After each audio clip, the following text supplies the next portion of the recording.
Bonjour à toutes et à tous et bienvenue dans cette nouvelle interview. J'ai le grand bonheur d'être avec Edith Lassia.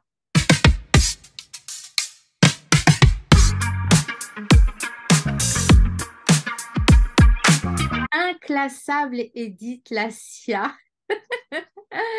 Je mets le jeu de mots car ton livre vient de paraître là il y a quelques semaines. Est-ce que tu peux nous le montrer? Inclassable, itinéraire d'une chamane contemporaine que je suis en joie de recevoir les 16 et 17 mars à côté de Vannes, à Grandchamp, pour les rencontres universelles pour une médecine plurielle. Ce livre, c'est une pépite. Et je sais que dans la conférence que tu vas donner lors des rencontres, mais ben, il va y avoir de ces pépites, elles vont se saupoudrer dans la salle. Tu veux envoyer ta lumière, tout ça issu de ton expérience, de ce parcours de femme qui petit à petit devient chamane et se révèle. Déjà, merci d'avoir écrit ce livre et merci pour ta présence parce que tu es une source très, très inspirante pour de nombreuses femmes et d'hommes aussi, hein. Euh, et voilà, je sais que dans la salle, ça va être un moment, un temps fort et toutes les personnes pourront se procurer le livre après la conférence s'ils le souhaitent. Avec plaisir. Ce livre est quand même un grand moment et les retours que j'en ai en ce moment dépassent ce que j'attendais. J'en suis vraiment profondément touchée. Et tu sais, sur mon site, il y a cette phrase depuis déjà 2, 3 ans. Votre vie est le message que vous laisserez au monde. Rendez-la inspirante. Et en fait, en écrivant dans un premier temps ce livre, puis en choisissant des années après, qui date de 2008, grâce à une fée qui est devant mes yeux, de l'éditer en juin, juillet, en fait, de le sortir en juillet, je me suis rendu compte que il incarnait parfaitement ce message. C'est-à-dire que notre vie nous rend uniques. C'est ce qu'on a vécu, ce qu'on a traversé, et la façon dont on se le réapproprie, dont on retraverse son histoire, dont on va la regarder avec curiosité, fraîcheur, parfois un petit peu d'insight, tu vois, en allant creuser, que Jung disait, c'est prendre son volume. Et je pense qu'on a tous un volume de vie, c'est-à-dire un ensemble de paramètres qui font notre richesse, notre puissance, notre uniqueness, notre singularité. Et c'est ça qui est intéressant, c'est que quand on revisite son histoire, on prend la mesure de ce volume que l'on peut occuper, de la place du puzzle que l'on représente, de toutes les richesses, les possibles, les rêves, y compris des échecs, des enseignements. Donc ce livre, c'est vraiment ça. Ça a été retraversé de façon la plus, je dirais, fraîche possible, avec presque de la candeur, ce qui fait que je naissais à chaque fois à moi-même un peu plus. Et on a tous, par notre histoire, quelle qu'elle soit, déjà accumulé toutes ces pépites qui, si on les revisite, si on les regarde avec amour, bienveillance ou parfois un petit peu un côté un peu piquant, on va tout à fait prendre la mesure de notre densité. Et je pense qu'on est là pour être dense et prendre son volume pleinement, pour trouver sa puissance et ensuite la partager au monde. Mais comment partager ce qu'on n'a pas déjà intégré? C'est ça. Donc, c'est la deuxième fois ou troisième fois que tu viens aux rencontres. En tout cas, tu es venue en tant que spectatrice. Et je suis venue l'an dernier en tant que spectatrice pour plusieurs raisons. La première, c'est que j'étais venue en tant que conférencière la première année. J'avais trouvé que c'était très puissant. Il y a eu un moment extraordinaire où j'évoque mon mari, paf, il débarque, il arrive. Et il y a un moment d'émotion que toute la salle a ressenti. Euh, et puis parce que le public, les conférenciers, le public et toi, tu sais que tu es dans mon cœur d'une manière que je n'ai même pas besoin de préciser davantage. Donc, il y avait ça. Et l'an dernier, je suis aussi venue parce que il se trouve que sur scène, il y avait 3 personnes que j'ai eu le grand bonheur, le privilège d'accompagner, de mentorer.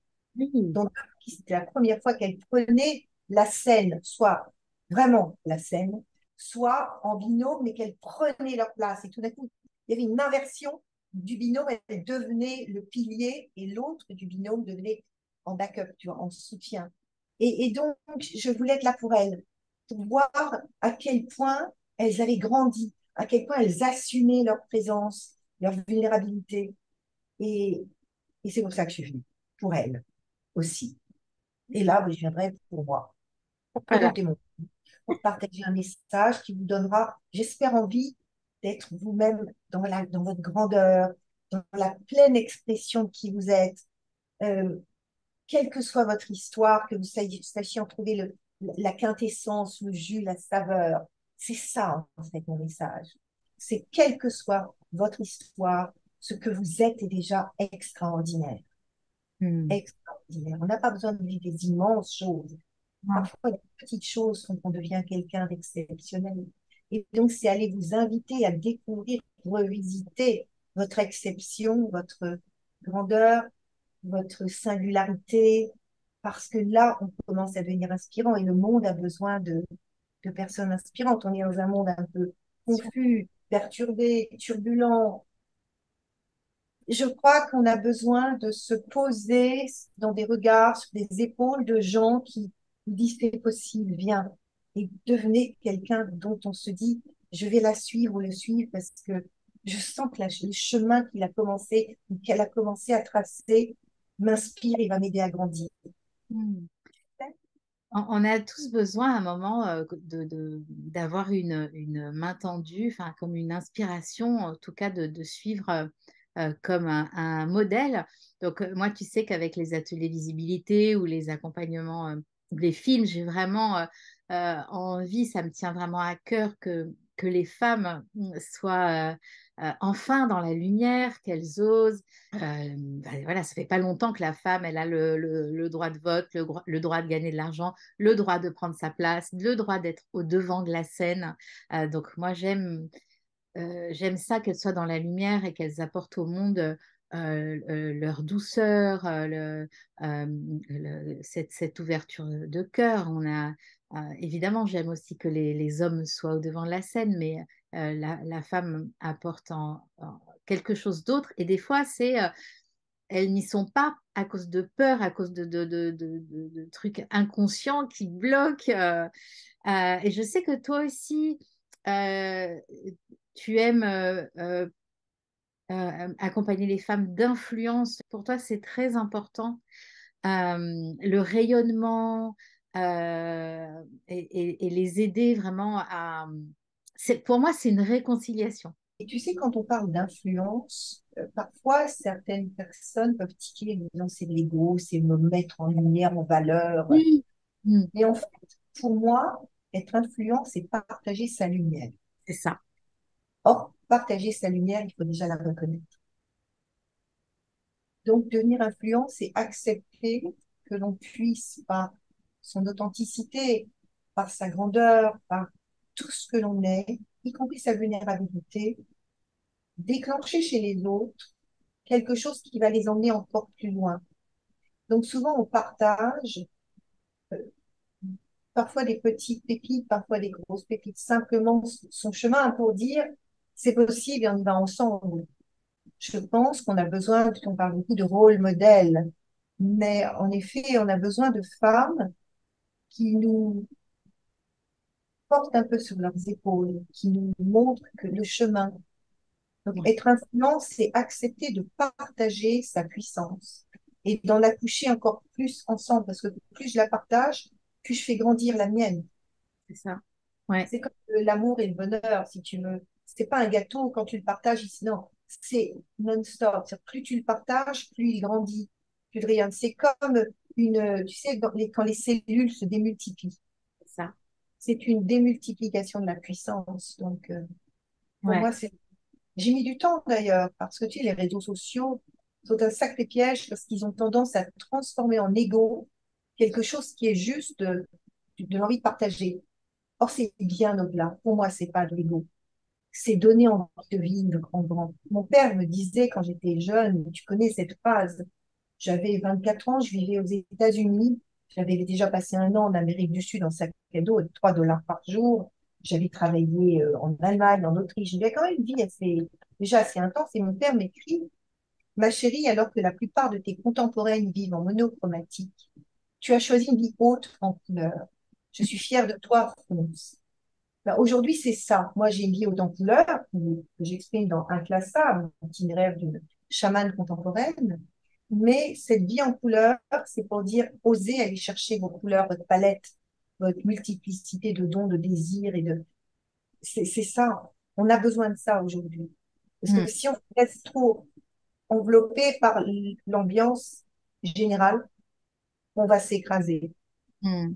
Besoin de phare dans la tête, de phare, de pétillement, de pépites partout. Ici, l'humide, Oui. c'est essentiel. Ouais. Essentiel. Ah oui, pour moi, c'est essentiel, c'est la reconnaissance, c'est une renaissance et c'est aussi comme une guérison en fait, hein. C'est pour ça que pour moi, c'est important que tu sois là à ces rencontres universelles pour une médecine plurielle, parce que certes, il y a les bobos, mais il y a aussi ce besoin de lumière et de reconnaissance et d'oser être la femme influente qui sommeille en vous, voilà, parce qu'un jour vous allez suivre quelqu'un, puis vous devenez influente pour d'autres. Et comme tu dis, c'est dans toutes les cellules. Et, et voilà. Et comme Luc Baudin sera là aussi pour parler des vibrations, des fréquences de la Terre et puis comment on va surfer là-dessus, c'est aussi un tremplin pour aider à oser sortir de la caverne, quoi. Et parfois, Edith, parfois, on ne sait pas qu'on est dans la caverne. On ne sait pas qu'on est dans la caverne, mais on sent inconsciemment qu'on n'est pas dans la lumière. Et on sent qu'on n'est pas dans la joie, on n'est pas dans l'enthousiasme, on n'est pas dans l'humour, on n'est pas dans l'énergie. Donc, je pense qu'on sent plus ce manque de joie, d'entrain, d'élan que le fait qu'on est dans la caverne. Mais c'est parce qu'on n'a pas d'élan qu'on est dans la caverne, et réciproquement, on va dire que c'est la poule qui fait l'œuf, l'œuf qui fait la poule. En tout cas, une chose est sûre, c'est que quand on sent qu'on est down, qu'on n'a pas l'énergie, qu'on n'est pas dans la joie, qu'on a une fatigue, qu'on n'a pas envie de faire les choses, c'est une alerte. Moi, j'appelle ça les bobos de l'âme. C'est quand l'âme, l'enfant intact, l'enfant intérieur ne trouve pas leur place. Donc, dans ce symposium, on parle des médecines du corps, mais on voit aussi qu'on peut parler des médecines de l'âme. Et déjà, il faut considérer que notre âme, c'est une flamme qui a besoin de vibrer, d'être entendue, reconnue, qu'il y ait de la place pour briller, tu vois. Et donc, quand on n'est pas dans la joie, quand on n'est pas dans le désir, quand on n'est pas. Alors, c'est la question à se poser. Bon, je vibre pas d'accord, mais quels sont les moments où je vibre? Quand est-ce que je vibre? Il y en a toujours. Ça peut être certaines personnes quand je suis dans la campagne, que je me promène, que je me balade. Ça peut être simplement quand quand je cuisine et que je garde des gens que j'aime. Ça peut être quand je suis avec mon petit chat et que je le caresse. Peu importe, mais il faut déjà retrouver le premier fil qui nous dit, il y a un espace où je suis suffisamment en paix et centrée sur quelque chose de bon pour que à dans cet espace-là, tout soit prêt à rayonner. Et après, on va tirer ce fil. Je me souviens d'une phrase d'un de mes poèmes, tirer un fil, même minuscule, et s'y tenir. Et quand on tire ce petit fil, parfois très ténu, on va le tirer pour aller dire, on va partir de là où il y a un tout petit peu de lumière. Et puis, quand on fait un feu, tu sais, il y a une toute petite, jusqu'au moment où la flamme monte. Mais c'est un peu ça, c'est cette délicatesse pour aller rechercher.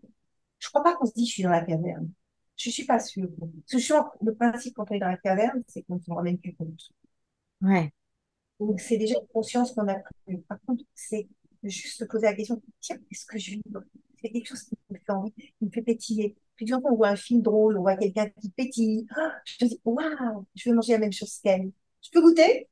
Comment tu fais? Et là, on va se réapproprier quelque chose qui donne envie d'eux. C'est la fameuse scène de quand Harry rencontre Sally, une femme qui a mon âge, regarde Sally qui a 30 ans, qui mime un orgasme dans un restaurant. Elle le mime tellement bien que la dame qui attend dit au garçon, je peux manger la même chose qu'elle. Et c'est un peu ça. C'est aussi rechercher, parfois chez les autres, quelque chose qui nous reconnecte à notre désir de joie. Et tu vois, c'est notre ami commun Jean-Luc de la Terre qui parle beaucoup de la joie. Mm. Moi, il m'a mentoré il y a quelques années pour que je sorte, que je devienne finalement la coach que je n'étais pas à l'époque. Et il m'avait dit, mais qu'est-ce qui te met en joie?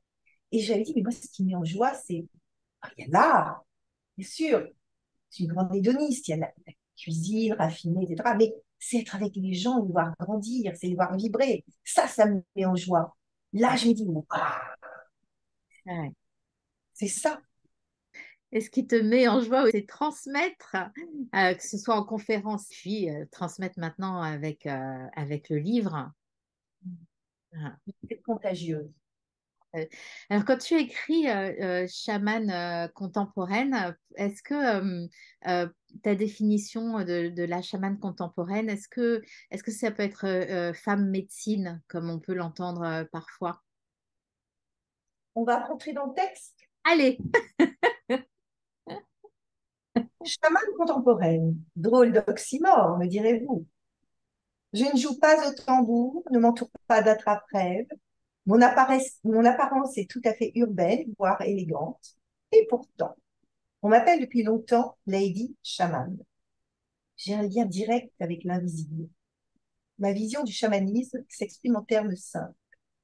Mettre notre espace intérieur en résonance profonde avec l'espace extérieur pour retrouver une paix intime, le sacré en soi et hors de soi, et atteindre une forme de grâce, une connexion sans limite, quantique, avec l'autre, avec l'ailleurs. Voilà ma définition de chaman. Alors moi, je ne me suis jamais nommée chaman, en fait. Mm. C'est l'extérieur qui m'a, donc des chamans, qui m'ont reconnu comme tel, dont Sabrina Belmeshri, qui, elle, l'a vu au travers de mon travail d'artiste. Et après, on m'appelait Lady Shaman. J'ai toujours un petit côté Lady. J'ai quand même fait 20 ans dans le luxe, donc j'ai toujours cette espèce de sens de l'élégance. Donc, et c'est là où petit à petit, quand on me renvoyait ça, au début, je luttais. Je dis, oh, non, non, non, je suis pas perchée. Je suis pas perchée, mais du tout. Du tout. Mais j'ai cette connexion que j'ai toujours eu. J'avais petite, je sortais de mon corps. Enfin, j'ai toujours eu ça, mais c'était mon secret, c'était mon truc un petit peu inconfortable. Je ne peux pas trop en parler. Alors, je parlais physique quantique avec papa. Il faisait des études de physique quantique et d'astrophysique. Donc, j'ai été élevée dans cette conscience des trous noirs, des naines blanches, de l'infini, de Hubert Reeves, Carl Sagan, les protons. Enfin, papa m'a nourrie de ça. Donc, j'étais quand même nourrie de l'infiniment grand, l'infiniment petit, des grands mystères. Mais de là à pouvoir dire, moi, j'ai ça en moi, c'était compliqué. Donc, j'ai mis finalement presque 60 ans pour l'accepter. Mm. Et il n'y a que, et tu étais là avec moi dans cet atelier. Tu nous as dit dans ton livre, là, Edith. Je ne crois pas qu'il est temps qu'on sorte, certes, deux des nouvelles, parce qu'il y a 21 nouvelles dedans. Deux avaient déjà eu le prix des lectures, et c'était deux bien connectées. Donc, celle du dialogue avec un fœtus, quand même, c'est pas rien, ont été nommées comme prix des meilleures, de meilleures nouvelles dans un comité de lecture. On était 250 auteurs. 2 années de suite, deux des nouvelles ont été citées, mais ils dormaient. Mm. Et donc, tu es venu, tu m'as dit, Edith, il est peut-être temps, parce qu'il va bloquer le chemin pour le reste. Il a fallu une chose. Il s'appelait Inclassable. Et j'explique pourquoi, il y a une histoire magnifique. On rêve comment le titre est venu. Mais itinéraire d'une chamane contemporaine, là aussi, je me suis connectée à l'invisible et j'ai demandé si c'était bon. Et j'ai entendu cette phrase. Mm. Le livre est ton sésame pour la rentrée. Il conjugue la chamane et l'artiste au passé, au présent et au futur. Mm. Donc là, j'avais le blanc-seing pour le faire. Et d'ailleurs, dans le livre, il y a fait une œuvre qui se déplie au fil des 21 nouvelles, en 21 gestes. Et ça aussi, tu as assisté à la naissance et ça finit par une œuvre. Mm. Ça a été On voit, on voit juste derrière toi l'original. original. et qui commence par, c'est vraiment un geste, voilà, ça commence par un geste, et ça aussi, tu as assisté à cette naissance. Donc, et je me rends compte, en fait, au travers de ce livre, que quelle que soit notre grandeur, le plus difficile, c'est de l'accepter. S'autoriser à dire, sans que l'ego s'en mêle, sans qu'il vienne dire, waouh, attends, super. Non, on s'en fout de l'ego là, on s'en fout. Mm. Il sera même un frein, parce que ou il nous pousse trop vite, ou il nous ralentit, mais il n'est jamais à la bonne place. Donc, c'est se dire, qu'est-ce qui, dans ma vie, fait que j'ai cette grandeur, ce volume qui est le mien? Et non, Ouais, c'est le volume. C'est-à-dire toute la place que je peux prendre, cette expansion, dans ma propre identité. ouais. Mm. C'est ça qui est formidable. Donc, j'invite vraiment chacun, au travers de mon livre et de règle générale dans la vie, d'aller explorer tout ce qui permet à chacun, chacune, d'aller trouver et tirer le fil minuscule au début de cette grandeur que nous avons. Nous avons tous une grandeur. Mm. C'est ça, tu vas nous en parler lors de ta conférence. Bon, bah, merci beaucoup, Edith. Hâte que les personnes qui ne te connaissent pas encore te découvrent et puis puissent te rencontrer parce que tu adores ça, échanger, être dans la salle, à échanger. Puis là, bah, tu pourras dédicacer ton livre et en tout cas faire de belles rencontres dans ces journées. Merci à tous de nous avoir écoutés. Vous avez les liens pour vous inscrire sous la vidéo, comme d'habitude. On vous attend nombreux et nombreuses. Merci Edith. À bientôt. Bientôt, chacun, chacune. Ce sera des grands moments inoubliables.